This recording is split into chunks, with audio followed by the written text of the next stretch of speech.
Welcome to Letterbox Book Club. My name is Claire, And I'm Mackenzie. and today is a little different. We're not talking about a book this week. We're doing a bit of an extension of our introduction. This is more of a getting to know us. Yeah, we think it's about time that we give you guys a little bit more of context of who we are. As people, I guess. Yeah. So yeah, we've managed to compile a nice little list of questions and we'll go through them, and hopefully you might learn a thing or two about us and get a judgment on who we are as people. It'll be fun. And plus, I'm very interested to hear just Kenzie's answers to these questions as well. I tried to, because we have very similar tastes. Yeah. So I tried to switch them up a little bit, but some are a bit similar, but... There are some doozies for sure. Alrighty, so to kick things off, just for a bit of fun, because I see on TikTok as well, like a lot of people who are reading into books, they're kind of into like the astrology and like witchy type of stuff. So like just off the bat, what is your sign, Kenzie? I am a Sagittarius, which means that I am a chaotic person, basically. So they're adventurous, risk takers, and have a sharp business and sports mentality. You sure about that? Sagittarius natives are known for their emotional intelligence. I mean, yeah, that checks out. Yeah. The top personality traits are funny. Sagittarius has a great sense of humor. I have been told that I'm funny sometimes. Funny. Optimistic. I don't believe that one. Nurturing. Sometimes. Idealistic, energetic, curious, passionate, and friendly. Nice, I agree with them. Yeah. So, what sign are you? I'm a Leo, but it's funny because like before they changed the like definite like the dates, like because I was 22nd, I'm born the 22nd of August. Oh yeah. And like the 23rd is like the next sign, so it's Virgo. So like I feel like I'm a much more in between, like my energy wise. I feel like I'm more of a Virgo than a Leo, but we shall see. I went to a psychic years ago, and they actually said that I was born at the wrong time, that I should have been born in like March or something. Okay. And I should have been a Pisces. Ooh. Yeah, so I'm looking up their traits. Yeah, emotionally sensitive, gracious, and emotionally aware. That sounds much more like you. Yeah, intuitive, imaginative, compassionate, romantic, adaptable, open-minded. Yep. Yeah. Yeah, so that sounds more like me. So maybe I'm like, maybe I'm like a cross of like a Sag and Pisces.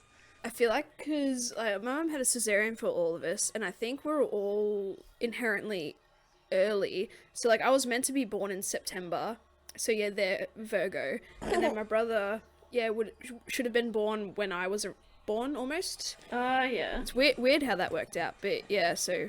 Nah, I'm a straight up Leo. Yeah, the psychic said that, yeah, like the planets and stuff weren't properly aligned when I was born, and so they would have been like more aligned if I was born in March. So I love it. yeah, and which is ironic considering like I'm super into like the planets and stuff now. So Yeah, it makes sense. So yeah, I don't know if this website is even like legit, but like a Leo strength is creative, passionate, generous, warm-hearted, cheerful, and humorous. I feel like it's me. But yeah, we love that. Just a fun one. We don't have to get too personal about this one, but what do you do for a living? I'm sure the people want to know. I am a chef by trade, but I'm going to be super cliche and say that my most important job is being a mum. Oh, that's sick. I hate it. Get it out of here. Nah, very good, very good. I am a now full-time personal care assistant, and I've been annoying all my friends with the whole full-time thing for a week now. So that means my schedule is going to be extra fucked. So we'll see how this goes. But yeah, that's what I do, work in aged care and disability and help people out, and it's fun. Love it. Alrighty, now we're more getting into like, yeah, the more generic booky type questions. And I'm sure this question is going to be quite obvious, but what are your favourite genres, Kenzie? I love modern romance and fantasy. Oh, how about that? Me too. Oh, What a really? coinkydink. I had no idea.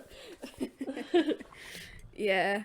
And then just like even years ago, it was more like, the dystopian genre, which is, I suppose, a fantasy-esque in itself. I feel like, yeah, that's the same for me, but also because I read a lot of John Green, and I don't know if they would be modern romances, but I would call them, like, the Manic Pixie Dream Girl, like, book. Yeah. Maybe YA romance, I guess. Romance, Yeah. And James's favourite genre is, he loves nursery rhymes. Oh, that's cute. What's his favourite nursery rhyme? Does he have a favourite? Has he kind of... Not really. He doesn't really... He likes the pictures more than the words, but... Yeah. But any that gauge more of a reaction from him? Or is it just like, again, just moving pictures, like it Just all moving doesn't... pictures, yeah. It's fair enough. Yeah, he also loves Bluey books. Ah, yes. As you said, Bluey was a cult and you weren't going to give in to that, and look at you now. Bro, I was waiting every day at 6 a.m. for the new episodes to drop. Yeah, I've seen some clips on, like, TikTok, and, like, apparently, the show highlights interesting issues and all that type of Yeah, stuff. So, like, it's even, good in that sense. James's father, like, will sit and watch it. Yeah, no, it's great. It's a very wholesome show. And love it because it's Australian made as well. Yeah. Slowly taking over the world. Yeah, the Americans, I'm on a fan page and the Americans love it. Alrighty, next question. Favorite book/media tropes? I feel like we'd be pretty similar. Favorite tropes, sorry. Yeah. Enemies to lovers. I love smutty times with injuries, if that's a trope. Yes. Or it's a really grotesque kink that you have, Kenzie. I have Either way. I have a blood kink. Sorry. It's the moment where it's like, I don't know if you're actually being silly or if you're serious, so I'm dead serious. do not reveal. Alright. It's okay. It's okay. Anyone who knows me knows that. Then I also love the one bed, friends to lovers, enemies to lovers, and love triangles. Nice. I don't mind a good love triangle so long as it's not between, like, alright, this is gonna sound weird how I'm gonna explain it, but, like, not between, like, siblings, like two siblings fighting over somebody. Like, I don't like those types of love triangles. I think we've seen too much of it, a la Vampire Diaries and other things. It's my personal opinion, I guess. Do you like love triangles specifically with siblings, or...? No, I don't. Oh, you don't? No, that's the thing. Yeah, a la, like, Vampire Diaries, where, like, you know, it's Stefan and Damon are for Elena. Like, I don't like that. Yeah. I don't know, I had a list somewhere where there were other, like, you know, sibling dynamic things but yeah, just Fallen? that one just, isn't it Fallen? They're not siblings, but they're angels, and there's two guys after her. But there may as well be siblings. They may as well be at that point, yeah. Because they're all archangels or some shit. I don't know how it works. Yeah. Oh, yeah, and even Crescent City, like, the vibe Yeah. afterwards, like, yeah, that really annoys me. Yeah. But anyway, my favourite book tropes are, I also like a good old enemies to lovers. I like friends to enemies to lovers. It just ends a bit of drama. Yeah. It's great. I don't mind a forbidden love, which also probably falls into the whole enemies to lovers as well. It's all probably interconnected. And I don't mind an amnesia trope. I think that's pretty cool. I like the forbidden love, like the, I don't know, like in Throne of Glass, how, like, Kale falls in love, like, with Selena. Yeah, for sure. Yeah, even though, like, he's the prince's guard and she's an assassin. Becomes very complicated in the end. Yes. And yeah, amnesia, just because it would just be cool to, like, main characters to, like, relive their relationship over and, like, fall in love again type of thing. I enjoy that. Also, don't mind a one bed trope. A little bit overdone. Of course, to coincide with our favourites, what's your least favourite tropes that you've seen? I'm sure we'll have also similar ideas. My least favourite is everything is easier when you're rich. Oh, yes, that's me, pretty much. Yeah. And pregnancy. Okay, yep. Which I've noticed a bit of a theme in Colleen Hoover books, in that nearly every one of her books someone ends up pregnant. Yeah, once the main character finally gets together with that love interest, like, it's always in an epilogue or a couple of years away, it's like, yeah, we have a kid now. I suppose because not all of those books have sequels or gonna get sequels, bar it ends with us. Yeah, I don't know. I think it could also give off the idea that a female character can only be happy with having a kid at the end of the day.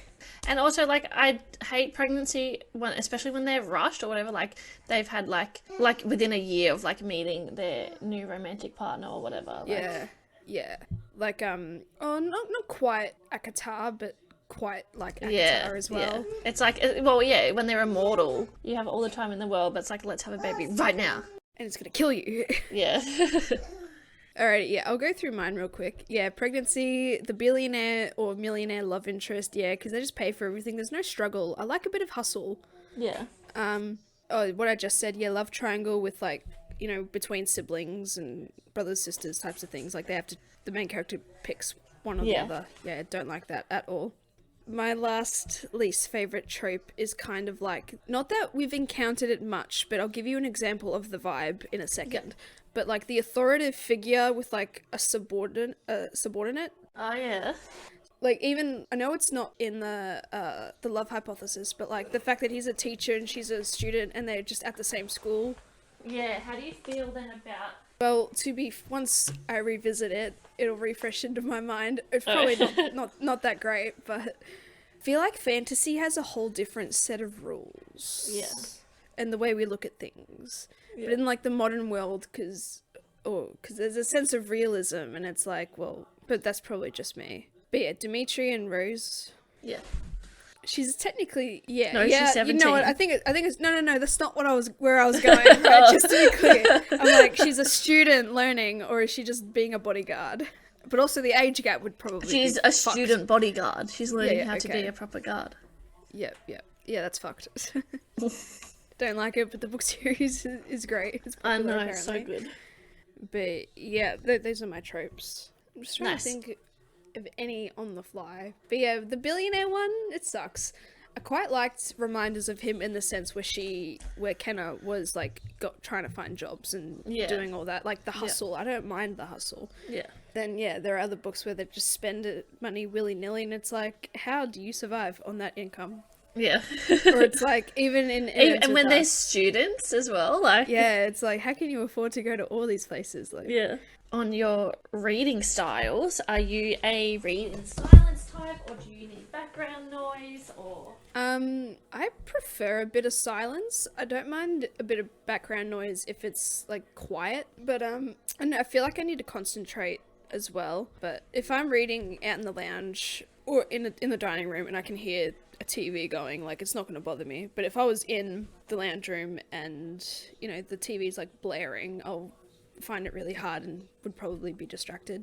So yeah, majority silence, I guess. What about you? Same. I if the TV's on, like if James is watching something or something like that, then I'll watch. Then I can read in the background. But yeah, I prefer reading in silence. I've also added onto this as well that I'm not a huge audio book fan for myself. Oh, I didn't like think of that, I know yeah. like I'm really good. I think they're really great for, like, accessibility and stuff. But personally, like, if I'm listening to an audio book, I tend to, like, disassociate, like, a little bit, and I'll, like, start thinking about other things, and then I miss chunks. Yeah.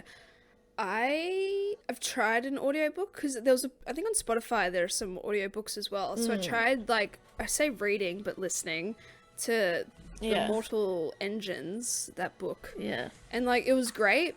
But then it got to a point where, like, I would want to listen to music and then I'd forget where I was. So that was but that's only an issue for Spotify. But I'm also very picky about the narrator and, like, the tone of voice. Same.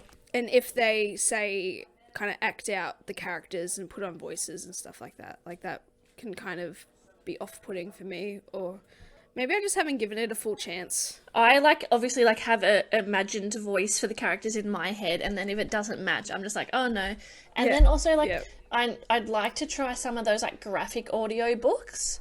I think the ones that have, like, the background noise and stuff, and it's because it's like a movie without the movie. But I've seen, like, I've heard some, like, audios from them, and I don't know how I feel about some voices. I'm like, ugh. I've seen a couple snippets of Akatar ones, and I think they're the ones that I've seen. It's more cringe than, like, appealing, but if that's what gets people going, I guess. Yeah. But yeah, I don't know. Now with my schedule a bit more compact, even driving around, I don't think I'd break through audiobooks that as quickly as I probably would have liked. Yeah. I don't know. I also like just physically holding the book as well. Oh, just another, off the fly. Like, do you prefer physical books as opposed to anything else? You know me and my illegal downloading activities of books. Yep. I think, it depends. So, like, with Akatar, I read the PDFs first. But I think because it's like, I don't know if I'm going to like it before I buy the physical copies, and then I loved it, so I did. So, yeah, like, I don't have a preference. Like, I like the ease of, like, taking my PDFs anywhere, which is, like, just get a Kindle. But, Yeah. but then I also like having a stacked bookshelf and, like, all the different colours and stuff, so...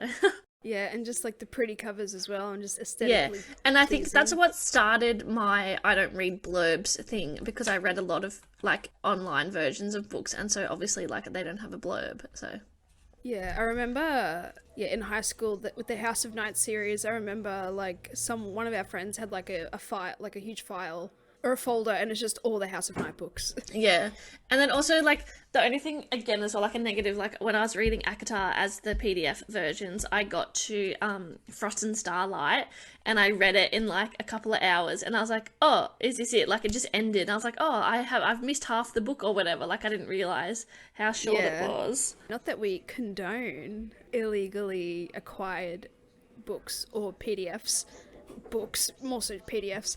But I suppose being younger, like, didn't have much of a job. Like, you couldn't afford to just buy books willy-nilly. Yeah. So you had to take such drastic measures. I took risks, baby. Yeah, you risked all the viruses. I'd risk it all. And malware software. For those I love, I will sacrifice. Oh, remember LimeWire and BearShare? Yeah. All those things. Oh my... I'm surprised that, like, my identity hasn't been stolen. With the amount of, like, bullshit we've discovered on the internet. And like, even if it is a PDF version, I need it to look a certain way on my phone, otherwise I would be discouraged from reading it. Because I think you acquired Punk 57, and I don't know if we end up gonna read it at all or talk about it on the potty. I really think you should read it. Okay, so you changed your mind. Okay, no, so like, okay, seeing what we're talking about, I love this little chit chat that we got going on. I enjoyed it. The only thing now is I find it really hard to like enjoy YA. It shouldn't be YA. It should not be classed as YA. But anyway, I'll call it new adult. But like, because they're teenagers and they're in high school, and I'm like, I feel dirty and wrong reading about high schoolers doing this kind of stuff. So like, I just try to imagine like, oh, they're in university. Yep, fair enough. Okay, Yeah. all right. For that, I'll add it to my list of things to read. But yeah, I was just gonna say, with that PDF version, it just looks weird on my phone. So like, I'm discouraged from reading it. But of course, I'll inevitably get a Kindle, and then times will be different. Times will be better. Yeah. It'll be great. Alrighty, Kenzie, do you prefer to read during the day or at night? Like, what's your time period? I like a night read. I like having my shower, like doing my skincare, and then I get my nice cup of tea. I settle into bed. I get my little book light, and then I read until 2 a.m. Oh my god. Fair enough. That is your self-care regime. Yes. We love What about you? Given my work schedule, it's mostly throughout the day. Mostly throughout the day, but I don't know how I'm going to go now. Which I'm quite excited to purchase a Kindle in the future, or with my tax money. Ooh, just because I need the perfect reading situation when it's with the physical book. Because like my lounge room, it's a bit too dark, and so it's hard to read. Even with my light, it's kind of weird. It's a weird setup. In my dining room, it's ideal because there's a nice bright light. The only issue is it gets really cold in there sometimes. Yeah. And even in my room, it gets pretty cold in there. So, but if I have a Kindle, I'll be able to like lie in bed and read, or sit in the lounge. I can't talk. Sit in the lounge and read, and it'll just be perfect. So I'm just navigating. It's just the environment. Yeah. That bothers me. But ultimately, I like reading during the day. But I do not mind a little huge final push in the night or into the midnights, because I need to read it. Yeah. I need to get it done. Yeah. And then that's where I'm at most emotional. Yeah. Fun question. Are we going to revisit any books from our teenage years for the potty? Well, I am currently rereading House of Night. Yep. And that's a fun time. I got a bit of a burnout because it's 12 books. Yeah. So I know, but still, and like I was reading, because I wasn't reading them for the podcast, and I was reading other books for the podcast at the same time. So got a little bit of burnout, so I got to get back onto it. I think I'm up to book 9. Final I'm so third. close, I know. And I've also written that I'd love to revisit Twilight. Okay. And Vampire Academy. And now that we're talking about it, I would love to revisit like Fault in Our Stars and Looking for Alaska. Oh, yes. I would love to do that Yeah, as well. now as an adult. Yeah, looking back. Because it was like a cultural reset, those books. Yeah. I swear to God. Oh, yeah, Fault in Our Stars got so much shit as well for it as well. know. Like, it's a good book, and yeah. But yeah, lucky for us, yeah, House of Night is on the cards for the potty. Eventually, we've just got a few things to sort out before we get stuck into that, but that is coming soon. I think there are rumors on the TV show. space for TV show, yeah. It's been So- greenlit, I think, but they're waiting for a studio to pick it up. Oh, okay. See, that's weird. I would have thought it was the other way around. Like, Yeah. so who greenlit it? I don't know, like there's scripts. So there's writers. Okay. But that happened, did you Right. hear about the Akatar stuff? So there's a script and it was greenlit and everything and a studio picked it up, but now it's like been put on the back burner or something.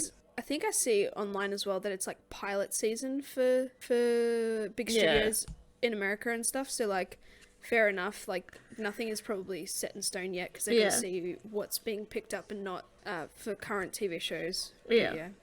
See, I find it weird. See, obviously, I don't know the system, obviously, but like, how could something be greenlit, but then you need the studio to pick it up? I suppose. Yeah. I don't know. They probably have all the fundamental planning, but now it's just like, please, we just need the money. Yeah, I don't understand how these things work, but Yeah, so House of Night TV show, that'd be pretty cool. yeah, I don't remember anything about it, I don't think. it's really cool. I know we're getting a Vampire Academy TV show. TV series. Yeah. And that's been like cast and filmed and stuff, Yeah, so that's yeah. Quite a diverse cast. Again, it got a lot of shit for it because of the diversity. It's like, fuck off. Yeah. Let's be happy we're getting Yeah. a TV show. Yeah. I quite liked the first movie though, I think. It was good. I just think it came out like At a in weird between, yeah, like the Twilight phase and like the dystopian, and like it just couldn't like land on its niche. Yeah, that's very fair. Yeah, Vampires was just coming out, I Yeah, guess. and I think it was very much like filmed because I think it was like PG-13 or something. I'll do a quick Google. Yeah, I think it was PG-13, and so I think it was very much marketed as like a young teen girly movie when it's like, No, Could it's have been pretty cool. 2014. oh fudge, really? Yeah. Well, that's still in between that Twilight and dystopian. Yeah. Let's look at the cast. Zoe Deutsch, Lucy Fry, Dominic Sherwood was in it. Yep. Sarah Hyland, yes. Yeah. Natalie. Any other big? Claire Foy was in it. Jesus Christ. And any other big names that I can see? Not quite. Others I just don't really know about. But yeah, 2014. Jesus, it's so long ago. But then sometimes it's not that long ago. Zoe was a great. Oh no, I don't even remember the character's name. Rose. Rose, that's it, yeah. You know what, I'm gonna look up the new cast, Vampire Academy 2022. Oh, it says it might come out in 2022. Oh. Alright, let's see who's in it. Daniela Neves, Jennifer Kirby. Oh, Jennifer Kirby was on Call the Midwife. Oh. Louisa Connolly Burnham, Alex Hafner. Yeah, who's Dimitri? Unless he's so down the list. Sissy Stringer is Rose. I don't think they're in order from... But yeah, anyway, should be good. Looking forward to it. I also agree with all of those books. House of Night, Vampire Academy, even the Fallen series. I wouldn't mind coming back to that. And like, I don't know, I might have to do a bit of research. Yeah, I read the Fallen books and they were primo. Yeah. I want to do maybe even a bit of research into like the popular books around, say, maybe 2012 or 2010 to 2014, because that's like our peak high school level. So like I would love to revisit a couple other series then. Yeah. Probably not Hunger Games, or probably what else? Maybe not even Maze Runner. Divergent. Did you ever read Divergent? Yeah, I read Divergent. I remember when Allegiant came out, and like me and a couple other people were like harassing Dimmicks. We're like, when is it coming out? It said it was going to come out today. Why isn't it out today? Because we're stupid teenagers and didn't understand the concept of, sure, it's released today, doesn't mean it's here today. Yeah. But yeah, I was so stressed about it, and I think I read it in a night. I read it that night. Wow. And yeah, obviously a bit annoyed with the ending, but So what can you do? speaking of annoyed at endings and stuff, do you have any book regrets or like any did not finish? Alright, people, don't come for me. I lived in a pretty poor life growing up, had a very orthodox upbringing, so like I'm very kind of uncultured, but I'm making up for it now by like being hyper aware of all the memes and what's happening on the internet and life. So in saying that, I've never read Harry Potter. Sorry. Burn the witch! I distinctly remember sitting down on my bed and trying to read Prisoner of Azkaban. I think, or was it Goblet of Fire? I don't know. Flyer. One of the two. Flyer. Yeah. I just can't talk today. Sorry. But the thing was, it was like we had the series. It's fine. I remember even going and picking up Deathly Hallows Part 2. Like there was just a huge stack of books, I think, somewhere in town. Because obviously it was super big back then. But yeah, they were always like my brother's books and they were always in his room. So I felt like, well, it's his stuff. I'm not going to read or intrude on his stuff type of thing as well. So that's why I never read it. Although I'm low-key thinking of like, now that I think about it, I don't want to chuck out the old books. But like they're all old and torn and weathered. Like, and I mean, they're OG. They might be worth a bit of money in the future. I don't know. Probably not. But I want to, buy a fresh series set. So I have the continuity and then I could just like one day just smash it out. But I also never read Lord of the Rings or watched the the movies, so don't come for me, sorry. I remember in primary school, one of our teachers read us The Hobbit, so like not that any of that information retained, but like I technically read it. I also tried reading Shadowhunters City of Bones like 3 times, and I always end it at the same spot. It's like, it's really early on when they're in the club, and it's like, I can't do it. Maybe we can try and revisit that in the potty. Force myself to finish it. And then everything else, I kind of haven't DNF'd anything yet, but it'll make for an interesting podcast episode if one of us ever did DNF'd a book. It's like, ooh, what do we do from here? Where do we go? About you, book regrets, any DNFs? I nearly didn't finish The Cruel Prince, and it's not that I regret reading it. I was just lied to by Book Talk. And it is very much a young adult teen, which is fine, but it's just I am a bit beyond that now. So Thanks, Sarah J. Maas, for that. Yeah. I never read Lord of the Rings. Yeah, I just wasn't aware of Lord of the Rings as like a fandom or anything. Like I didn't know what it was growing up. Like I think I watched like the movies in like well into my adulthood. And I only read Harry Potter once, but I distinctly remember for the last 3 books, I think, or like maybe the last 2, like Half-Blood and then Deathly Hallows, it must have been like an anniversary book or something. They were black hardcovers and they had dust jackets and they had like the prettiest like art on the front, and like on Half-Blood Prince it was like the locket, like the Horcrux, and it was so pretty. And I have these like recurring like memories of like the books, and I've never been able to find them since, so I don't know if I'm making it up, but I distinctly remember it. Kenzie, you're totally crazy. So hang on, so what was it? It was Half-Blood Prince. Oh, that's not it. Yeah, I just saw a black cover, and I was like, yeah, no, that's not it. And that's the thing with my set at home, or the set that I currently have, like it's a mix between paperback and hardcover, so I want some continuity. And like even in Target now, there's so many varying covers. Yeah. And it's just like, I just want the OGs back. So yeah, that, and then I'll go back to my other like... Oh, and I also never read Divergent or anything. Because I was going to, but then I was sitting on a train with some friends, and one of my friends was reading one of the it must have been like the last one or something, and my friend blurted out a spoiler, like a pretty big spoiler, and I was like, okay, well, I don't want to read that anymore. Veronica Roth, she took some risks. Yeah, and now like I would like to read it to see how that occurs and how different. All right, anyway. You read Divergent, I'll read Cruel Prince, we'll be even. Okay, and I've also never read like the Mortal Instruments or anything, because I watched like the movie and the TV show, but I just keep seeing like there's so many books, and I'm like, I don't know where to start, and I keep seeing like really differing like opinions on like where to start and stuff. So now that I'm thinking about it, there's like, I think there's a series called The Selection as well. Like that was pretty big as well. There was, I don't know if this is the series title, or it's part of a series, but it's like The Clockwork Princess or something. It's like That's part of someone Mortal Instruments. more. Okay, yeah. But there's Yeah. another particular series that's very popular. I think it's also by Cassandra Clare. I'll have a quick squiz. Yeah. I think that's her name. Yeah. Yeah, it's like The Clockwork Prince or some shit. Yeah. So is that part of Shadowhunters, or is it Yeah. like an off? It's in the universe, Oh I yeah, think. Shadowhunters Chronicles Archives. Jesus, how many books does it have to be a Chronicles? A shit ton.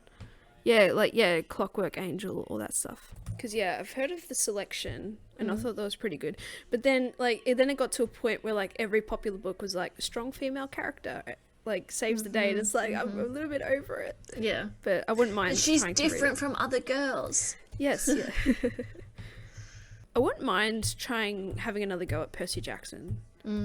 Or I don't think I ever tried reading. I never read Percy Jackson, but I wouldn't mind another Greek mythology sort of phase. Oh yeah, City of Glass. Yeah, that's also Mortal Instruments. There was distinctly others. Which did you read the 50 Shades series? How was I it? actually had hard, like, there were some moments where I was like, this is messed up, but like, Yeah. I don't know, I enjoyed it. It was cool. The movies really gloss over a lot of the plot, so but I used to again, I illegally downloaded them because I was underage. I didn't want to like get in trouble for buying them. And my friends and I had two really good friends in high school, and we would sit, this is a throwback, we would sit on Skype every night for half an hour after study, and we would read it together. Yeah. And I was always like a little bit ahead, and so I'd be like, like, and always like really dramatic about things. I'm like, are you up to this part yet? Like, Also, it was the Infernal Devices, which is what I was thinking of. But Yeah. that's Mortal Instruments stuff. So never mind. But perhaps could be something to revisit. But I think I had the book. Like, the book was at home. I think my mum must have bought it or something. But like, never read it. But I would like skim past it, and you'd look at. Like, you fall on pages of inappropriate smart things. Like, oh, I don't like this. I don't think I haven't seen the movie yet. I've seen bits and pieces, I think. But that type of thing. I love it. It was the biggest meme as well. Just because it was a Twilight fan fiction. yeah. I was just going to say, it's very separated from the actual Twilight. Exactly, and that's what I like about it, because I can be like, this is hilarious, but also, it's so far removed from the Twilight universe. And then other fan fiction, again, I know we already talked about it on the Love Hypothesis one, but look, it seems too similar to Raylo. Well, the fact that they Rilo. used the same name. And it's like, Adam. it would be okay, like I said in the Love Hypothesis podcast, if they had used like Kyle or something instead of Adam, then that would have like been a little bit better, because it's still about the fictional character, but because you've done Adam, like, it's kind of bringing the real person into it, and it's like, Real actor. Don't like that. yeah. Oh, and I just realised, because I'm going through like a list of popular books between certain time, and I think I was up to I technically DNF'd Vampire Academy now that I think about it, but that's just because I just forgot about it, I think. I didn't Not because DNF I didn't like it, but I didn't read the second book. I didn't DNF it because I didn't like it. It's just circumstances. I've just forgotten it. I think I was up to the third book. I remember now. But you didn't read the second one? Nah. I don't know why. I just heard that it was like a bit of like a filler one, and then it got good afterwards, so I just skipped it and I just looked up a synopsis. Maybe we just need to stop listening to outside noise. Maybe that's something. Otherwise, it's influencing our decisions. We need to stop doing that, perhaps. And this is where all of Book Talk just goes up in roar, because Book Talk is our dictator right now as well. Okay, seeing as you've brought up Book Talk, is there anything that you have learnt from Book Talk that you didn't know previously? In terms of general things, like, different publishing companies publish their own, like, variations of books, like in terms of height and width and like hardcover and art. blurbs, because our red, white and royal blue blurbs are different. And blurbs and stuff. But I just think, why can't, no matter which country you're in or whichever you publish from, I don't know, this is going to sound very stupid and ignorant, but I just don't know, you have your like concept art and like your internal details, so like font size and margins and all that shit, and like it's the same everywhere. Otherwise, I think it's just a money-hungry thing, money-hungry grabbing thing. Yeah, the only time I will ever say this is about books, but sometimes I wish I lived in America just for, like, their releases, their bookstores, their bonus and that's what I've learned is bonus content. Yeah. Like, I didn't realise that, like, that was a thing. Like, different countries and different publishers and stuff get different content and bonus chapters in their books and such. Yeah, it seems a bit silly and unfair. Again, we have our opinions on bonus chapters. We hate it. Unless it's accessible to everybody. Yeah. But yeah, and like even I've been seeing a lot of like boxes, which is like a subscription service, and like you get a book and you get like fun little bits and pieces from it, and it's like the hardcovers and art and all the pages, it looks fantastic, but then I'm like, what's the IP copyright situation like there? So obviously the only thing that's out of the publisher's control is probably how it's printed. Yeah. Like the paper itself. That is fine, but like everything else, same content, like concept art and all that type of stuff, height, width. Because I think I saw someone have like issues with Crescent City book, like they got not like the matching hardcover, but that one of that covers was like the UK version. It's like, why does it even have to be a UK version? It's like, why can't it all be the same? And it pisses me off. It's just such a money grab as well. Yeah. And like even now, like again, as we were just talking before about the Harry Potter stuff, how there's like reprints of all the different covers. It's like, why? And then like the 20th anniversary like covers and stuff. Yeah. In saying that, we also did buy the collector's edition of ACOTAR and Throne of Glass first books, but like that's different. Yes. But then also there was 2 different versions of the Throne of Glass collector's edition. Oh, right. Yeah. See, like, look, so I don't know what's going on there. I just think everything should be published the same. Yeah. I suppose in life there's a lot of exclusivities, but I feel like, especially in Australia, we don't get a lot of luxury in that department. But yeah, I see on Book Talk as well, like there's a particular Waterstones in the UK, like they have really good like covers and hardcover art and all that type of stuff. And it's like, I wish we had something like that here. All we have is Dimmicks. Yeah, Dimmicks. No hate to Dimmicks, but like, yeah, I love Dimmicks, but I still have some gift card money to spend there, so I don't want to piss them off. Yeah, I do want to get sponsored by them. One day, hopefully. Maybe we can open a. You know, one of your big dreams is to have like a book cafe thing happening. So maybe we can be like the hardcover Australia place. Oh, and I'm looking online, and I don't know if Waterstones, it's like £7, £6 for books. It's like, what is going on? Where the Crawdads Sing is £8? Far out. But that's like $16. Yeah. So you think about like a little book like a Colleen Hoover, if it's on sale, is like $16 sometimes. Yeah. Anyway, it's my 5 cents. I also recently stumbled upon, I think someone's a Book Talkers live, and they were talking about, because I think they must have seen a teenager try and buy Silver Flames, or no, From Blood and Ash, and apparently there's some spicy scenes, and it's like navigating that situation where it's like young adult or young person should not be reading this because of their age. Well, this was me when I saw a person in school uniform buying Silver Flames.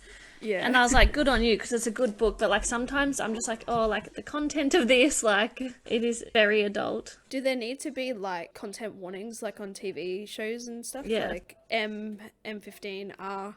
Well, even, like, on my House of Night books, on the back, it says, like, not suitable for younger readers. Although I do read the blurb, I don't really flick around just to see if there is any of those, like, content warnings, to be honest. But I'll check if Silver Flames has it. Yeah, but yeah, back to like book covers and publishing. The whole Silver Flames fiasco pissed me right off. Like, why couldn't it have been orange from the get-go? Yeah. And then I know that like ours are fine, but then some of them are printed like, well, some of them are bigger like heights than the other ones. Yeah, it's like, goddamn. If you know you're having a series, have it continuity. Like, yeah, exactly. And yeah, you look at it and you think it's a bit of a money grab there. But... yeah. Oh, well. Anything else you've learned in Book Talk or about Book Talk or like any sort of thing? If you have 1,000 books, you're considered a library. Oh, yeah. Cool. I saw a chick like literally count. Yeah, you sent that one to me. And now she's a library. She has her own like watermark stamp thing to put in her books. Nice. And I saw that physical books she was just off, but then she's like, do audiobooks count or do Kindle count? So No, that's funny. I don't think I'll ever have 1,000 books. Yeah, physical because that books would anymore. be like thousands of dollars. Yeah, exactly. Especially for Australia. Mm-hmm. And just another thing, like Australian bookstores, they are quite on top of like the popular books, especially if it's like modern romance types and like singular I feel like novels. they're much better now because I remember going, to bookstores as a teenager, and even like House of Night, like I had to order, like I've had to order them again this time, but like I had to order House of Night when I was a teenager, and I had to order like some John Green books, like, because I feel like, they were just like a bit behind the times, because like they would release in America and then they would release here. Yeah, but I guess now with the power of social media, like it's very easy to be on top of what's popular and what's not. Yeah. But even still, like, especially at Dimmicks, you can only get the hardcover of From Blood and Ash, and I am not paying $70 for that book. Or you have to order it from their American store, which they said is quite expensive. So we're just going to Amazon. Yeah, for sure, eventually. Or even just Kindle, eventually, when that comes around. As we've probably seen across all the TikToks, like, Australia is just getting, like, Plated Prisoner series. Yeah. And all that as well. So, like, a lot of hot books are coming through. I remember last year when I first got back into the reading, which is thanks to you, Kenzie. You're welcome. Forever indebted to you.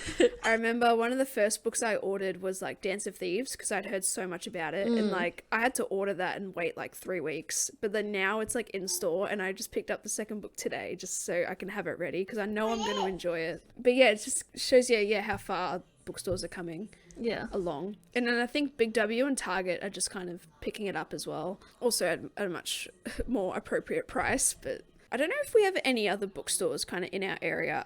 We have QBD as well, which is pretty much Dimmicks 2.0. Yeah, but I feel like their range isn't as great. It's quite extensive, like it's really hard as well, between the two.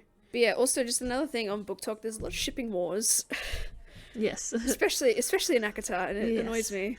Oh, also, like, and this is just me being, like, a high and mighty person, but, like, I feel like it's always the Americans who say Archeron for, like, the way they pronounce last names, and, like, it's so clearly meant to be Archeron, like... Yeah, I don't know. And, just, like, pronunciations of things when it's, like, we literally have pronunciation guides in the backs of books, actually, while we're on that topic. Okay. Let me just get out my collector's edition of Court of Thorns and Roses, because it has the pronunciation guide. I'd laugh if you just went on that spiel and you ended up being wrong. Okay, well, their last names ain't in it, so... But I'm right. But you're right. Yeah. Little pet peeves like that, I guess. Yeah. It's always the Sorry, Americans, I love you. Yeah, don't cancel her. Don't shoot me. This is all on her. Ooh, Kenzie. There was a shooting recently, relax. There was a shooting at a 4th of July. Yeah. Alright. Recently. Yeah. So much for freedom, am I right? Freedom if you're a cis white man. Yeah. Alright, moving on.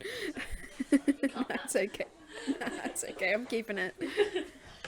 I'm gonna give you a bad edit, so like... Oh, that's okay. I'll be the bad guy. You'll be the villain. Honestly, now that we say that, like, this is turning a little bit of a bitch session, which I kind of like. I'm not gonna lie.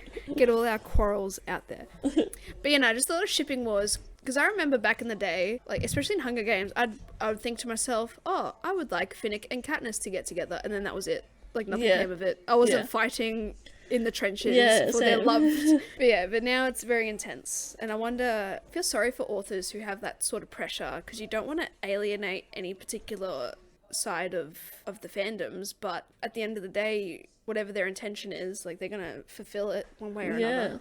I just think people just become so kind of delusioned in the ship. Again, fighting in the trenches, and it's like, it's just a story. Relax.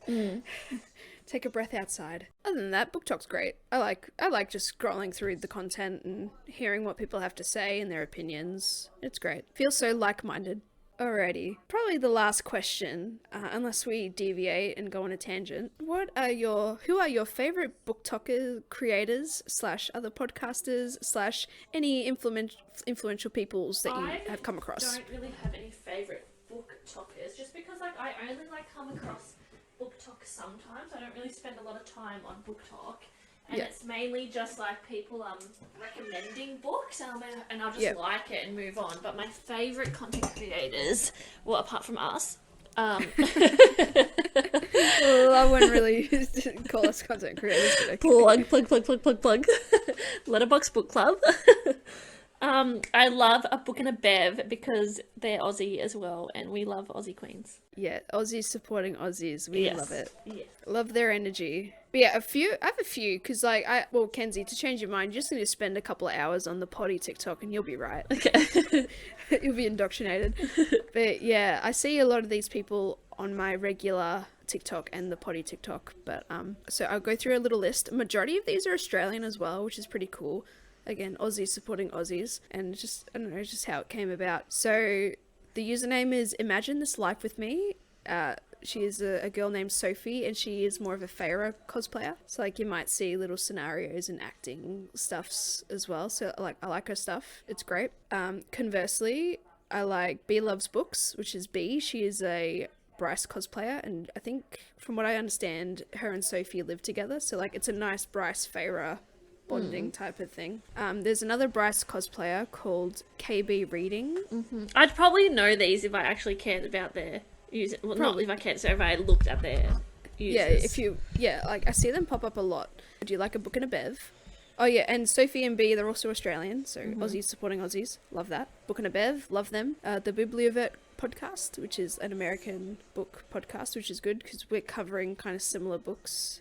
And I don't know how I stumbled across it, but I know I enjoy their banter, although their episodes are quite long. But I suppose it started off with 4 people, so like, having 4 people have an opinion on each point would take some time. That's okay.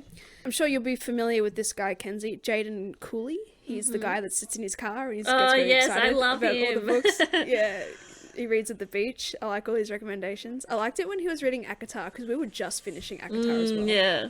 And same with Throne of Glass. Yeah, it was a full journey together. It was great. I like his stuff. And then finally, he's also Australian. And then this last person who is also Australian, Stacey Bookspace. She does the turning my husband into a fictional man sort of series where like funny skits. Yeah, she's an author as well, and she has a book coming out in September, I think. It's called Ledge, and gives me like YA dystopian, like, you know, female lead character vibes as well. So I'm hoping to read that.